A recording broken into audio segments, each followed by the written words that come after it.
What's up, guys? Welcome back to the channel. No crazy intro today because we have another division preview to go through.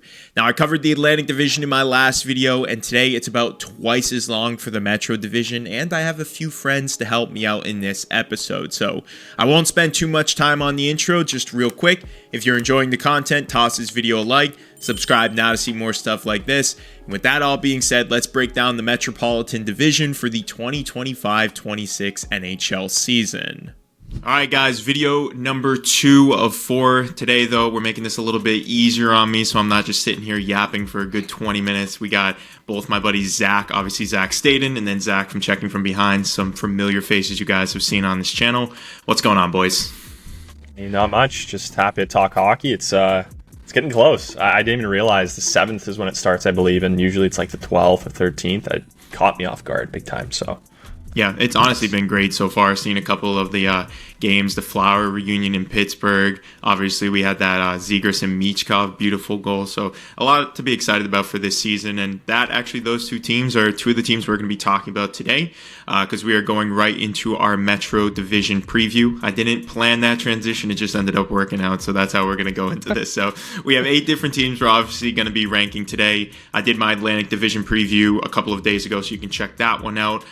Just another housekeeping thing, I did a John Boy Floorball Warehouse event, and that game is dropping tonight, which is Sunday the 28th, so this video will be out, so go check that out, guys. A lot of good moments in that, and we'll be competing for the championship over the next couple of weeks, so stay tuned for that. So for this one, though, we're going to start off with the Metro, obviously. We'll do the New York Islanders first because they're a team that had a lot of interesting things happen, very big draft.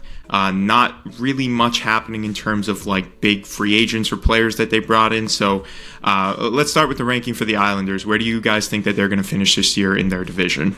I mean, the New York Islanders are a very interesting team. And I say that because, you look at them last year, they weren't terrible. Like they dropped a lot to go and get Matthew Schaefer. I know a lot of people that we also know were pretty happy to see that. But, the New York Islanders aren't exactly terrible. They aren't exactly good. They're kind of in that murky middle, just a little bit of a younger team. If I really had to say where they're going to go, I think it's going to be like a 6 or 7 kind of placing. You look at the guys who are on there, Maxim Shabanov, Emily Hyman, and I think that was a great pickup for them from Montreal. And even just some of their depth, you're hoping from, unless if you want them to win, guys like Anthony Duclair to be better, Drouin. I think it'll be interesting. But Zach, what are you thinking there? Yeah, you look at a team like the Islanders, and they jump up 9-10 spots over to the first overall pick. They get a franchise defenseman in Schaefer, and at that point, you're understanding you can trade Noah Dobson for the 16th and 17th overall picker, 15, 16, whatever. You draft Aitchison and Eklund, which fell right into your laps. All of a sudden, that pushes you from a team that's in limbo, that almost has no direction, to now a team that can go out and practically retool. And right now it's going to be a little bit rough outside of a few guys like Horvat and Barzal. And by the way, I love the addition of Jonathan Drouin, very underrated addition this offseason. And you go from a team that's going to be a 78 to 83 point team for multiple years down the line. Now there's a lot of hope in New York and with the Islanders, and honestly I'm looking at them as finishing around 6th place. If the Flyers do take another step though, and we see the Islanders kind of still stay stagnant, we could see them drop down to the 7th spot. But they're not the worst team in the division, but I don't think they're in the top 5 in the division. We'll go right into the next team we were kind of briefly talking about with the Marc-Andre Fleury return, which was just absolutely amazing. Such a fun watch for someone who grew up watching him in net with the Penguins. But Pittsburgh Penguins are interesting. Obviously, they got a slight upgrade with Shilovs going in net. Who knows how that's going to end up playing out, but I do think it's a better option if Tristan Jarry starts to fall apart like he did in the past. But offensively, nothing really added. Defensively, they look exactly the same. So to me, I'm still going to keep them at the bottom, but what are your thoughts on them? Well, when we talk about not adding anybody, Matt Demba, what are we talking about here? This is the big addition of the offseason. But no, in all seriousness, no, this Pittsburgh Penguins team, it's gonna be a rough year. We talk about who's gonna go, who's gonna be traded away. If Evgeny Malkin won't be here next year, does it make sense to take him out or just leave him as a lifelong Penguin for him to choose? Sidney Crosby, will he be going anywhere? Well, we'll see. Ricard Raquel, great contract, might be moved. And then you have the rookies, right? Rucker McGrory, Ville Kuvanen. I don't know if I'm saying that name right. I feel like I butchered it, but you know who I'm talking about. Both young prospects who, honestly, I think could make a little bit of waves in this organization and maybe do something, give them a little bit of glimmer of hope. And then you also said it right there. I think the goaltending is going to be very interesting. Unfortunately, Joe Blomqvist, he was taken out early. I was excited to see how he was going to do, if he was going to get the chance. But Archer Shilovs, Tristan Jarry, see how Jarry does. I'm excited for Shilovs. Yeah, you look around at their Penguins roster, and I look at them as the worst roster in the Metro Division. And that's no slight at the Penguins, but they're just getting old. They don't have a ton of young talent. And like you brought up, having Rucker McGrory, who I believe went down with an injury, so he will be missing the first few weeks of the season, which is a tough blow for him and the Penguins. But is this the year where, okay, if you're completely out of it, like by far, and you're in the Gavin McKenna sweepstakes, which I expect them to do you go out and you shop Ricard Raquel and try to get something back for him, even though he has 3 years at $5 million? He's one of their better offensive players outside of Crosby. Go out and even if you have to half retain, get something back for him. Brian Rust, who is being shopped around the draft. There were multiple teams interested at him, and some trades were starting to materialize, and then they eventually fell through. Can you go out and get capital for that? And then on top of that, like a lot of rumors going around, oh, is Sidney Crosby going to be traded? Is that what's going to happen with Evgeny Malkin, like you brought up, Zach? And then the goaltending, Tristan Jarry is, no offense to him, I don't like talking about people's jobs, but how does he still have a job? I really thought that it was going to be Shilovs and Blomqvist as the two guys for Pittsburgh. I was hoping for that. So, like, I'm just not a fan of them, and I do have them finishing 8th in the Metro Division. I agree. Next team, let's go into their kind of sister team. We'll talk about the Philadelphia Flyers. A little bit of a weird transition, but it's okay. We can briefly talk about Michkov, Trevor Zegras. They're obviously going to be the two guys I'm most excited to see. I don't really have any expectations for this team this year. I think really it's just another developmental year for them, try and figure out what's going on. First year with Rick Tocchet, who I think is the perfect coach for that situation. Talk to me about Philly. You guys have any other insights about this team? Any expectations at all versus just a developmental year? I mean, like, the Philadelphia Flyers, I feel like will be an interesting team. Maybe not one that's going to push for playoffs with Rick Tocchet. I guess you don't know. But, you know, you hit it right on the head there, Jimmy. Like, the connection that we could possibly be seeing with a guy like Trevor Zegras trying to get back into his talented ways. You know, this guy isn't going to give you a Selke-level defense, but he's going to give you some, you know, like, star type of offense. And pair that with Michkov, who is just... he looks so good, and I'm expecting him to take another step this year in the NHL. And then you kind of look at the other spots of the Philadelphia Flyers, right? That first line is Sean Couturier, going to continue kind of what he's been doing last year into this year. With all the injuries he's had, he's kind of felt that consistency more. Travis Konechny is always a staple. Tyson Forster, I'm going to release it on one of my posts, is that I think he's like an undercover X factor, right? He's going to be playing in that top six. He has some bite, he has some scoring, but goaltending, just it's always going to be a question. It's probably going to be a question for a couple more years until some of the guys develop. Even the defense, Cam York, what's going to look like. I personally, I think they go ahead of the Islanders, but I could see it. I could see it kind of flip flop. So again, like it's a 6-7 type of finish. It's nothing to be expected from this team to make the playoffs. Yeah. You look at the makeup of this team. The defense is not great. Goaltending, I do have a bunch of questions with. So this is a team that I look at that has a low floor, but I think their ceiling could be pushing that 82, 84 point mark. And at the end of the day, like Jimmy and like Zach, you guys brought up, where we want to see these guys develop, right? We want to see Matvei Michkov develop, Trevor Zegras have a bounce back, Cam York go out and play better. Tyson Forster at 23 years old, he's expected to slide in at that first-line right winger once he gets healthy. And even a guy like Jet Luchenko, who made the opening night roster last season, only played 4 games, but he's expected to possibly make the full-time jump to the NHL this season. So you look at a lot of the talent, they have surrounding pieces around them. It's only a matter of, can we see all these players take the next steps? And I think they have the potential to do so. But again, like I said, when talking about the Islanders, they can finish ahead of the Islanders, and I think it will be those two teams battling out for 6th and 7th. Transitioning to the next team, we have Columbus. Very, very surprising year from the Blue Jackets, and shouldn't have been all that surprising, to be honest, because they have a really good roster and a ton of players coming up through their system are now just like staples in their lineup. The Adam Fantillis, Kent Johnsons, Connormcdavid, who had a monster year, Sean Monahan, who's when healthy. I think a lot of people underrate what he brings to this team. Talk to me about the Blue Jackets. Are we feeling positive that they can kind of replicate that miracle season, or was it more so them just kind of responding to the Johnny Gaudreau situation? Unfortunately, that happened. Is it more about that, or is it more about their skill level? This is a team that was primed for a breakout. You look at the young names that they have, just even up front. Connormcdavid had an excellent year last year. I feel like Volkov took a little bit of a good step there. Adam Fantilli, I think he's going to take a big step this year. Kent Johnson, just consistency was the biggest thing for him, and being healthy, and look how good he was.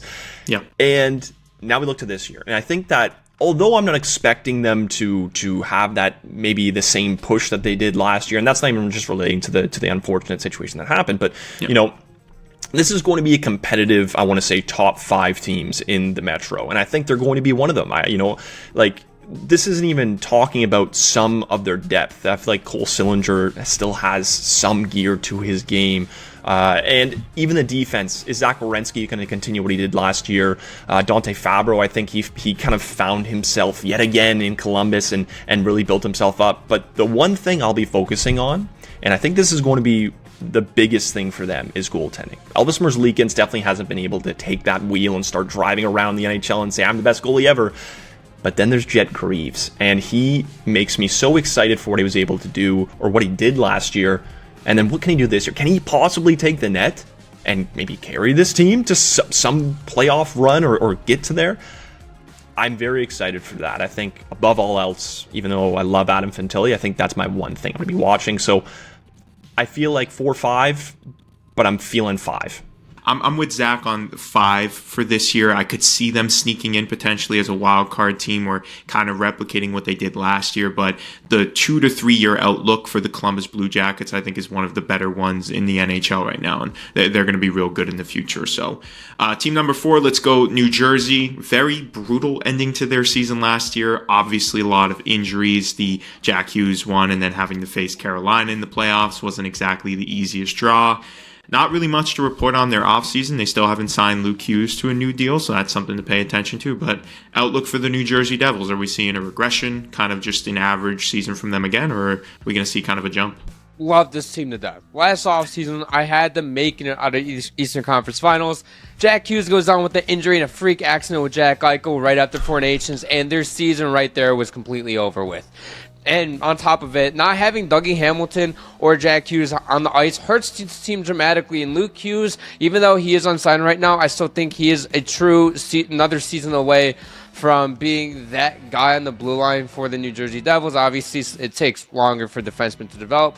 But when fully healthy, this team is the second best team in the Metro. And I think it's really the Hurricanes, them, and then everybody else, to be honest with you, in that Metro. Their depth-wise, what they've done the past 2 off-seasons, they went out and got Pesci and Dillon last off-season to bolster up the blue line. You end up going out and getting a Connor Brown and an Evgeny Dadonov this off-season. You also, like you mentioned, Zach, Cody Glass, who is a very solid third-line center. And depth-wise, I love the depth of this team. But what has killed them the last 2 seasons? Injuries. Just stay healthy. And if Jack Hughes can stay healthy, we've seen it before where he can put up a Hart caliber season. If he plays 80 games this season plus whatever they do in the playoffs, and just a regular season can put up 100, 105 points with him and Jesper Bratt to his right wing. And Jesper Bratt, by the way, finally getting recognition over the past 2 seasons for what he does offensively. So this team, when healthy, is so good. They're so dynamic, so fun to watch. Not to mention they're one of the best transition teams in the entire NHL. So if Jack Hughes and Dougie Hamilton stay healthy, this sky's the limit for this team, genuinely. And we'll get into it a little bit later, but if this Barkov and Matthew Tkachuk stuff with the Panthers lingers on throughout the entire season, especially the Barkov stuff, maybe the window opens up for a New Jersey team that stays healthy to potentially make a deeper playoff run and surprise some people. But I do have them finishing second in the Metro Division. Maybe a little high for me. I would probably say third is their ceiling. It's one of those situations where I got to see you be healthy before I can constantly say if you're healthy. You know, if it happens every year, it's kind of like it's insanity. You know, just saying it every single year. It went healthy. Markstrom had a pretty good season. I'd like to see him kind of do a little better though towards the end of the year. I think he finished around a .900 save percentage, and for a guy they're trying to re-sign and who's getting up there in age, I'm not sure if that's necessarily the best option for them right now, but I could see them 3-4 at the end of the season. Those top three other teams in the Metro, though, I'm a lot higher on, and I'll explain why as we go through them. So let's go to the next team that I have here, New York Rangers. Big flip. Bad year last year, but I think an underrated thing of the offseason was bringing in Mike Sullivan as their head coach. Can't say enough good things about this guy. JT Miller's the captain. A little weird switch for them. Obviously swap out Keandre Miller for Vladislav Gavrikov, a couple other things, but it seems like the Rangers are finally deciding to go more towards their young players rather than keeping all of their vets. Can't forget to mention Chris Kreider is also gone as well, longtime Ranger. So where do you guys have the Rangers finishing? To me, they're still above the Devils. I have them at 3, but I'd love to hear what you guys would say. The Rangers are very much like an oddball team. Last year, everything felt like it was falling. The sky was falling for the New York Rangers. It was not good. JT Miller comes over. He gets the captaincy. I mean, not my ideal choice, but this guy will call you out and make sure you're playing your game, how hard you need to play, and I can heavily respect that. In certain areas, obviously, things happen. But, Alexis Lafreniere, if you can get him going again, and we talk about, I've said consistency this whole time. Again, another guy who just needs to have that consistency going. That top 6 is going to be great. The bottom 6 is going to be the biggest question, and I think the bottom 4 for the defense is the biggest question. Gabe Perreault looks like a gamer. He's young. See how he goes, but he's scoring. He's contributing. He's looking good. And then there's the defense. I love, and I cannot say this enough, I love that pairing of Gavrikov and Fox. When I saw that he didn't want to sign LA, I was like, I know exactly where he's going. This guy's going to New York. He wants that. Bryn Schneider. I think that he is going to be an interesting one in that bottom 4, second, third pairing. And I think that if his game develops right, he's going to be in that kind of second pairing guy. And then you'll get the goaltending. Igor Shesterkin. How is he going to look this year? I don't think he was overly terrible last year, but he was not like his dominant self. Jonathan Quick is kind of regressing a little bit in that kind of backup spot. And then, Jimmy, you said it too, Mike Sullivan. I think that's a great hire, and I think that's probably why you're feeling so good about this team and makes me feel good about them too. I have them at 3. What am I saying? I have them at 4 right now. And I think that's just because of their depth. You just don't know what you're going to get, so I just got to see what's going to happen with this team first. We got 2 more left. Let's go ahead. Talk about the Carolina Hurricanes next.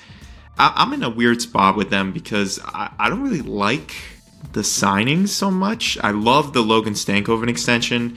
I don't know why I don't really love the Ehlers fit for this team. And given all the stuff that they had to go through last year with Rantanen trying to bring him in, I don't feel like Ehlers is really the game changer that they needed to bring in to fix this team. But talk to me. Do you guys like that signing? Do you like their position? Do you feel like they're any different than they were really last year based on that stuff? Or you know what? I've had a soft spot for the Carolina Hurricanes for such a long time. Last year, I just said, no, I'm not doing it anymore. I'm stopping this. And they didn't do anything, but it didn't go farther than what they did. But the Carolina Hurricanes always interest me. Whenever you have a guy like Jacob Slavin, Sean Walker, Jalen Chatfield, just all these defensive guys, mix them up with a Keandre Miller, who I think is going to have a good year, Alexander Nikishin, Shea Goth to spare. That defense core is just chef's kiss. And you look at the top now, everyone's talking about maybe they need that second line center. I think that could be Logan Stankoven. And I really do think you add Nikolai Ehlers into here, add some more scoring, which has always been a problem consistently, and make this lineup just fit somehow, even though Jesperi Kotkaniemi might be a fourth line guy at that money. I don't know what it is. It doesn't jump out at you, this team, and it never really has, but this team can do something. And I think I'll always come back to this, and I never really thought it was scoring. It's always going to be goaltending. Even though Anderson kind of had that, he was good and then he wasn't, and he's injury prone, and then there's Kochetkov, can't take the step. There's so much going on with this team. I love them, which is why I have them placing first. But it's, I don't know, man. This team just... Let's get a perspective on goaltending real quick, because I feel like we talk every year. I feel like I do these season previews with you guys in one way or another. We say the same things about Carolina because I think we're all kind of in the same boat as like they're a really good team with a lot of potential, but do they have the scoring? Is their defense going to hold up in the playoffs? Like, what gives? Would you guys like to see them, since they are one of the final remaining teams I've seen, sign Carter Hart? Okay. Do you like that move for them? Or do you think that they just need to stick with these guys and hope that injuries don't get them? Zach, you go first there. Yeah, you know what? If I'm the Hurricanes, I dabble in that. See what's happening. Because Frederik Andersen, the last time he played 50-plus games in a season was 21-22, where he played 52 games, had an insane 922 save percentage for the Hurricanes. Since then, since 22-23, he has played 34, 16, and 22 total games in the regular season. In the playoffs, he's played 10 and 13 games the past 2 seasons, 23 games total, which is fine, but we saw him last playoffs where he got off to an insane start in the first round. He goes down, I believe, in Game 3 or Game 4, something around there in the first round, and is an insane start. And then when he comes back, kind of cools off just a little bit, right? And so I would like to see them kind of go out and get Carter Hart. It could be Carter Hart. It could be someone else. But I don't know. I talk about the insanity thing a lot. You keep doing the same thing year and year and year. It's not that Freddie Andersen's a bad goalie by any means. I think he's actually one of the better ones in the game right now. But the health thing, you can't do it. You can't every year go into the playoffs and say, hey, he's going to be healthy, and then every year have him go down in like game 2 or 3 in round 1, and then you have Kochetkov to rely on it. It's hard to say it's Kochekhov's fault when the guy is playing backup all year, and then you throw him into these high-stake games where he's just got to like adjust on the fly. It's not easy. So what are we saying for ceiling for the Canes? Are we saying 1-2 is realistically their ceiling, and that's probably where they're going to land for the year if they're healthy? Yeah. I think it's pretty fair. All right, and then we got the Washington Capitals to finish. I'm surprised that we're keeping them so high this year. You guys know I'm a Washington hater at my core. You're a big-time Washington We'll have to hater. see what you guys think. I don't know. Like we talked about with the Rangers, we're talking about 1 year, them having a bad year. Now we're talking about the Caps having one good year, and now everyone's ranking them 1-2 for the Metro, no lower. So why do you guys think the Caps can repeat? Is it... I didn't say you were. I didn't say you. I said I've seen a lot of people. Who's this saying we? Who's this we? I've seen a lot of people say that the Caps are like 1, 2, 3, no lower than that, but kind of like not on the same lines as Columbus. Was that just the OV record year kind of pushing them to play their best hockey, or is this the Caps team that we're going to see moving forward? I think, okay, so personally for me, off the bat, I'm going to say their ceiling is third. Like, I don't think they place any higher than that. I think the teams that we talked about before are going to be better. Now, for the Washington Capitals, Jimmy, you just talked about that. They're probably riding on that Alexander Ovechkin needs to get to 895 and get the record. We're going to help him do that. We have to be so good and on point because we don't want him to miss it, and he's such a legend. But then you look at the team, you're like, it kind of makes sense for why they did so well, right? Spencer Carberry comes in, absolutely revamps this whole team. This defense core is, I think, one of the better ones and most rounded out cores in the league. You talk about Jacob Chikrin, Trevor Van Riemsdyk's a good third-line guy, Sandin, Roy, Faravari, and Carlson. Very, very solid. That depth definitely makes me question things. Is Connor McMichael going to be so dominant as he was for himself last year? Yeah. Ryan Leonard, if he's going to be taking a step right into the NHL, how is he going to look? And, Alexi Protas, Dylan Strome, I think he had 82 and 82. Logan Thompson is probably the one guy I'll be watching for outside of the Alexander Ovechkin regression. Possibly. We always talk about it on the left side. But yeah, that would be my one thing there. So let's kind of round this out with just mapping out our predictions, doing a quick recap. I think we all agree Penguins, probably 8-7 kind of range, nothing too crazy. Same with the Flyers. Different stories, but Flyers developing, Penguins kind of regressing some more, so we'll see how that pans out. Islanders probably going to hover around 6-5 is their peak, given how everything's going. And Columbus, we're saying 4-5-6. It seems like it just really it's a tough team to predict, but I think we're all kind of rooting for them. And then that top four. So just lay it out for me. How do you think the top four is finishing? I'll go Carolina. Probably I want to say over 110 points, but like just over. New Jersey, Washington, and then the Rangers. I'm okay with like swapping that 3-4 of Washington or New York, but again, we'll see. But yeah, that would be my top 4. Yeah, I'm going Carolina, New Jersey, Columbus, and then Washington. Again, like I said, I think the Rangers can easily sneak into that top 3 to 4.